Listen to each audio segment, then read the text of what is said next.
And the first time that parents' rights emerged as a rallying cry was actually in opposition to a constitutional amendment that would have banned child labor. This was led by conservative industry groups, and they were very opposed to this for a couple of reasons. One was that, obviously they liked having access to a workforce that was cheap. It was overwhelmingly non-union, and those little fingers, they did some good work. And so industry leaders opposed this, and they also just opposed the idea that we were going to have something like compulsory education.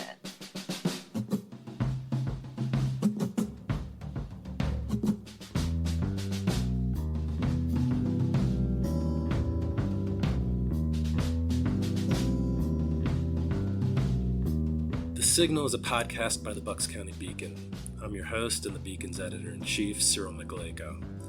Twice a month, we'll use this space to shine a light on the right-wing extremist currents streaming through Bucks County and beyond. We'll talk to guests who will help listeners navigate these perilous political waters by providing insight, analysis, and organizing solutions so that we can steer the community toward calmer, saner, progressive routes.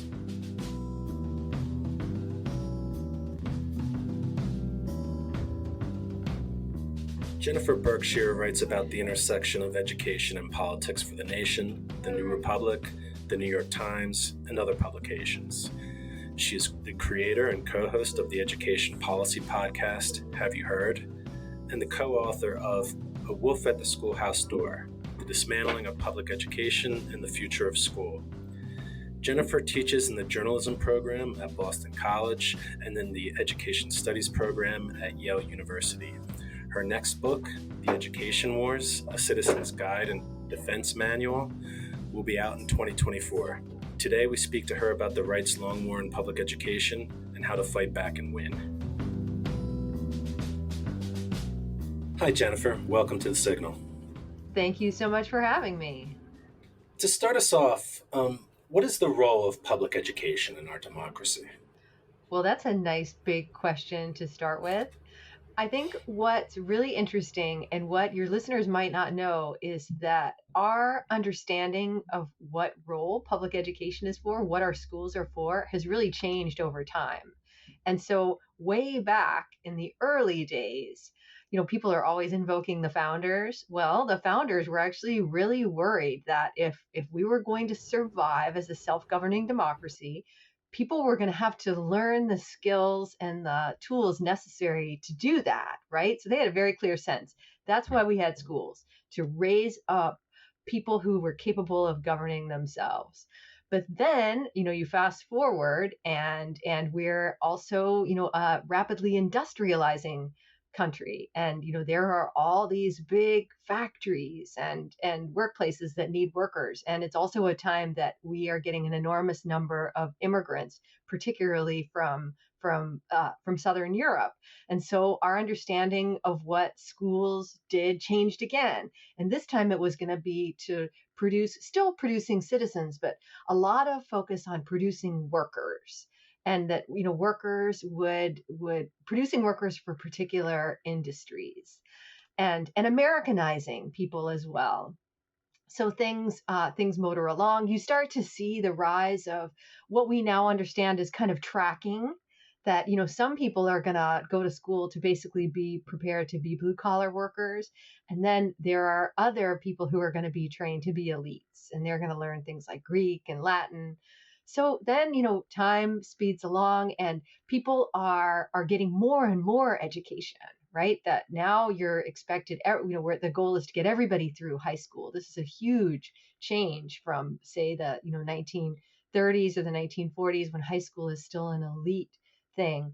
And then, our understanding of what schools are for changes again. And now we really see schools as an agent of social mobility. Education is going to be the thing that enables us to rise up the ladder. And the big challenge here is that not everybody can rise up the ladder. And so we start to see education be understood as a limited commodity, right? That not everyone can get a great one. and it becomes something that we start to fight over. And so that's kind of where we are today, that everyone views education as essential, but they also view it as primarily an individual good, a commodity. So, why do so many on the right hate public education then? Another great question. Well, I would say that in the broadest sense, because public education is a public good that we pay for, we tax ourselves to pay for it. And that is a unique thing in America. We treat very few areas of our life that way. We don't treat healthcare that way. Really the only public institutions we have left is we have the post office and we have libraries, and those are now embattled spaces too. So if you are opposed to the idea that of a public good that we pay for ourselves and that is run along what are lines that are frankly kind of socialist, right? We tax everybody and we redistribute the money. Even if you're in a state like Pennsylvania, where school funding is really unequal, we have in our minds the idea that it should be an institution that's open to all. Everybody's going to pay taxes to pay for it, and it doesn't matter whether you're wealthy or poor. You get it. You get things like school lunch, etc. And then the whole point of that education is to even out our inequities. And so you're starting to catch a glimpse of some things that you might be opposed to, right? If you don't like the idea of an institution aimed at smoothing out inequities, public education is going to be a big target for you. And then we get to the idea of what schools actually teach. And what's interesting about this is that you can go back decade after decade after decade and hear parents raising concerns that the schools are teaching kids things that are going to undermine family values. I saw a reference from a history book, I think it was from 100 years ago, where a parent is worried that the school is going to turn the kid against white bread and insist that the family eat more healthy brown bread. Well, it doesn't take much imagination to take that example and plant it right in our present moment, where you have parents in all different corners of the country saying, we don't like the fact that schools are teaching kids values that might be opposed to what we hold dear in our households. And so when you add all those things up together, the fact that it's a public institution that we all pay for, the fact that its teachers are overwhelmingly unionized in a country where union membership is down under 10%. And when you think about the role that schools play in teaching kids to aim higher and to ask for more, all of those things are being fought over right now. So, what we're seeing today with what's been dubbed the school board wars is actually just the latest flare up in the right's long war on public education. And like you just mentioned, it probably dates back at least 100 years, when you had the KKK marching in the streets carrying banners like one flag, one school, one Bible as part of their efforts to impose their bastardized versions of patriotism and religious values on education and the nation. Can you take us on a historical tour highlighting some of the key moments, if not battles, in this ongoing war in public ed? Yeah, because it's such an interesting history and we really don't know that much about it. And the first time that parents' rights emerged as a rallying cry was actually in opposition to a constitutional amendment that would have banned child labor. And something else that's right back in the headlines today. And this was led by conservative industry groups, and they were very opposed to this for a couple of reasons. One was that, obviously they liked having access to a workforce that was cheap. It was overwhelmingly non-union, and those little fingers, they did some good work. And so industry leaders opposed this, and they also just opposed the idea that we were going to have something like compulsory education. The idea that by design we would try to make the country more equal. As they saw it, inequality existed by design. There were some people who were meant to be bosses, and there were others who were meant to be workers. And so, what's so interesting about this moment is that what people today would recognize as an astroturf campaign emerges. They set up various fake groups with names like Parents and Farmers United, and they argued that if you banned child labor, if you put that into the Constitution, it would have all sorts of unintended consequences. So little Cyril couldn't help out on the family alfalfa farm. Little Jenny, she couldn't even help with the dishes. That's the extent of the federal overreach. And it did. They succeeded in getting that campaign to ban child labor. We don't have a constitutional amendment. We did, however, end up with compulsory education. And so every state has a law like that on the books, although I predict it won't be long until you see folks trying to roll that language back as well. And so they won the battle but lost the war. And then you see the issue emerge repeatedly, often along the lines of what you were describing. You drew this vivid picture of the Klan marching in the streets. Well, we're used to hearing conservatives rail against the federal Department of Education. And one thing I learned reading this history was that they were opposed to a federal Department of Education before it even existed. And their big concern was that, there would be an effort made to push things like desegregation. And you can imagine that was something that, if you have Klansmen marching through the street, they are not keen on the idea that kids of all races should go to school together. And then you see it pop up again in the 70s and the 90s, and there are always similar themes. And the big one is that you have parents objecting to the speed of cultural change. In the 70s, they're really worried that the kids are being influenced by that anti-Vietnam era culture. They're growing their hair out, they're smoking, they're experimenting with drugs, they're rude to their elders, they're making out.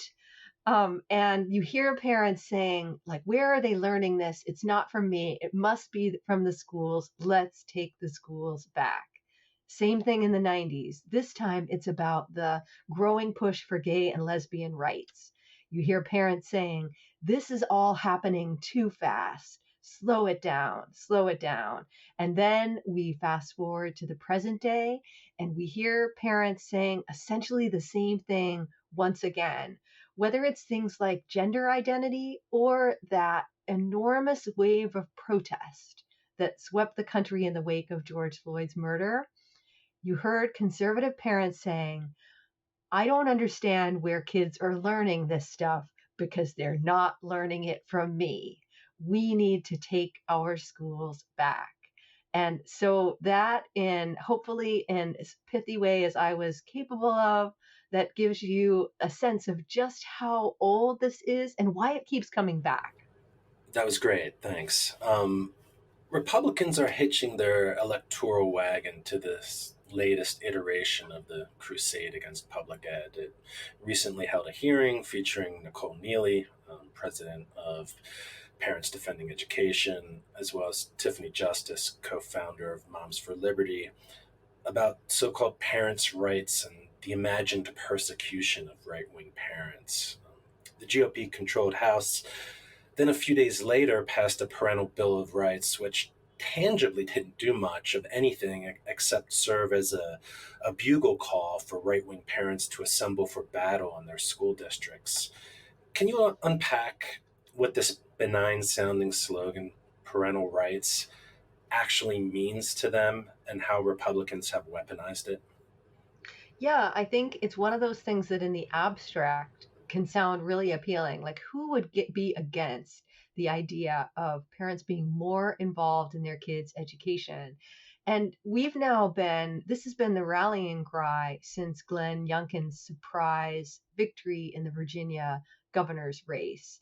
And I think what's really interesting is that as people get a clearer idea of what parents' rights mean, I often joke that it's not parents' rights, it's parent apostrophe S rights, because it means that a small, select group of parents gets to dictate what an entire school community learns. And so that means that one parent in Florida can file an objection to a book or a movie. It can mean that a small group of parents in Texas can demand that certain books be removed from the library, and we're seeing this exercise repeated in districts all over the country in states red and blue.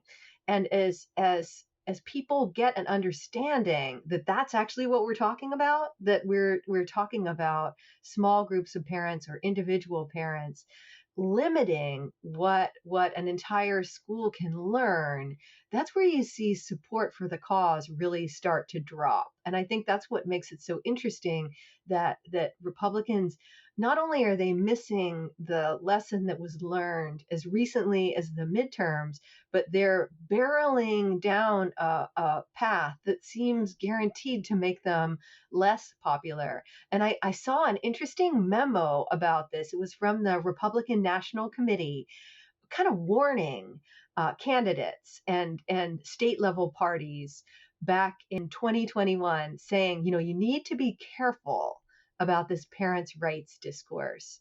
You need to focus on expanding the coalition and displaying empathy. And that this really, this language about critical race theory and transgender stuff, it appeals to the hardcore base, but nobody else.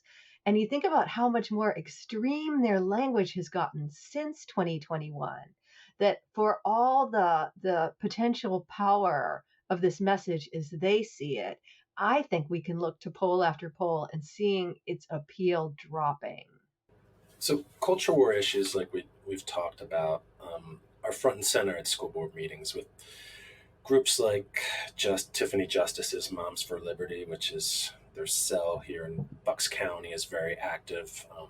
As well as their fellow travelers on the far right, either on the actual school boards or in the public, ushering in conspiracies. Think Berkshireism meets QAnon, about public schools trying to indoctrinate your kids into Marxism, attempting to bring pedophilia into classrooms. Um, More recently, local Mom for Liberty suggested books on racial and social justice are responsible for inspiring people to commit murder. And you had just mentioned empathy. Well, now empathy is like the latest target in their war on public ed. Um, how much of this is a Trojan horse to create chaos and destroy public education from within in order to push privatization schemes to dismantle it? Or is this, new ed scare just being used to transform public schools into right-wing indoctrination camps, pushing the patriotism and, right-wing Christianity like the KKK was once gunning for? That's such a great question because I think it's really easy to just sort of put all these groups into the same box and label it parent rights, but they're not actually all after the same things. So for example, where I am in Massachusetts, we really don't have much of a sort of Moms for Liberty style presence. But what we have are conservative groups that are very consciously targeting affluent parents in districts, in places, that have uh, big houses and where kids have their eye on the Ivy League. And there you see the message being that any effort to make the experience of public education more equal is going to hinder your kids' effort to get into Harvard or Yale. And this is a very potent message. That was actually a big part of Glenn Youngkin's appeal in Virginia. But think that's very different from the kind of Moms for Liberty argument that your kids are being indoctrinated and that everything happening in the school, whether it's first COVID mitigation, then critical race theory, then social and emotional learning, now gender related stuff, all of that is an attempt to turn the kids into Marxists and undermine Western civilization as we know it, the family in particular, right? Like those are not the same targets at all. I think where they overlap is that the very well organized, very well funded groups that see this moment as their opportunity to drive forward school privatization and the sweeping school voucher programs that are being enacted in one red state after another, they see both of these sets of groups as working to their advantage, because wherever you see these sorts of campaigns unfolding, there is bitterness, divisiveness, chaos. And I do not need to tell people in Bucks County about that, because you're experiencing it day after day, right? That there are, feeling like there is chaos erupting all around you really serves no one, unless you happen to be an organization that sees chaos as an opportunity to really drive this goal of school privatization. So it's not all the same, but there are definitely some powerful interests that would like it to be the same. How has the media, in your opinion, been covering these school board wars? What are they getting right, and what are they missing? Well, I think on the one hand, there's a lot of coverage, and in some ways that's good, because school related stuff doesn't always get that much attention. I think they tend to miss the sorts of nuances that I was just pointing out. They lump all these actors into the same camp, and what they end up doing is sort of laundering the extremism. And so again and again, we hear this theory of change, as I refer to it, that, like parents were really mad because schools were closed. And then they were really mad because of COVID related mitigation efforts. And then their anger continues to morph over all of these things, right? So sometimes it's critical race theory, and then it's gender ideology. Or we hear that, like when schools shut down, parents got a glimpse of what schools are actually doing because suddenly their kids were attending school on Zoom. Well, what I was always curious about is that why then would those parents be the ones to demand the loudest that schools reopen? If they were really mad about what schools were teaching, wouldn't that have shown up in their demands? So I feel like the too often the media reports present what is essentially a sales pitch, and then they miss the growing extremism of what's happening. I am glad to see that there is so much coverage of book banning. And because you would be amazed, the polls are remarkably consistent that Americans, regardless of their party, agree at a time when they agree on nothing that they are opposed to book banning. And so the more this movement gets associated with book banning, I think the better. The more we start to see it lose its grip on local school politics. Finally, your next book, The Education Wars: A Citizen's Guide and Defense Manual, is coming out next year, and in my opinion, not soon enough. Can you give some advice about what public education defenders in Bucks County should be doing to effectively counter these attacks? Yes, connect with folks in other parts of the country where you see groups of parents, educators, and people who just live in the community successfully banding together. And I'm thinking of a place like New Hampshire, where one election after another, people are basically rising up and telling these, parental rights candidates, thanks, but no thanks. I'm getting ready to write a story, and it's going to open with someone who has been voted down 4 different times in the last 6 months. And it's because voters get a look at what parent rights really means and they don't like it. And I think what is so inspiring is that you think about the parents' rights movement is really a backlash movement. Well, the backlash to the backlash is actually having a powerful effect on local politics in places like New Hampshire. And you see people coming together and articulating a vision for what they want schools to look like. And that means fully funding them. That means a safe space for all kinds of kids, especially the ones who are the most vulnerable. And that means, valuing the work that educators do. And so it's so easy to get to just, spend all of your time clicking on the gloomiest stories, right? Because somebody's always going to be doing something terrible, posting something horrible on Facebook. But the reality is that there are actually success stories popping up all over the country, and because it's not a grassroots an astroturf movement, because there's not big money behind it, these wins don't get the same amount of attention. But I guarantee you that your folks in Bucks County will find a model for the way ahead if they look to places that are doing such a great job. Jennifer, thanks so much for coming on the show. You can follow her on Twitter at B is for Berkshire. And please check out her Have You Heard podcast that she co-hosts with Jack Schneider, which we'll link to in the show notes. Thanks again, Jennifer. Thanks so much for having me. This has been The Signal, a podcast by the Bucks County Beacon. I'm Cyril Nicolego, editor-in-chief and host. For more progressive news, analysis, and opinion from Bucks County and beyond, go to www.buckscountybeacon.com. The Signal is produced by Kevin Mahoney at Raging Chicken Media. Intro-outro music by Maf et Tula, featuring Cartas a Felice, used with permission.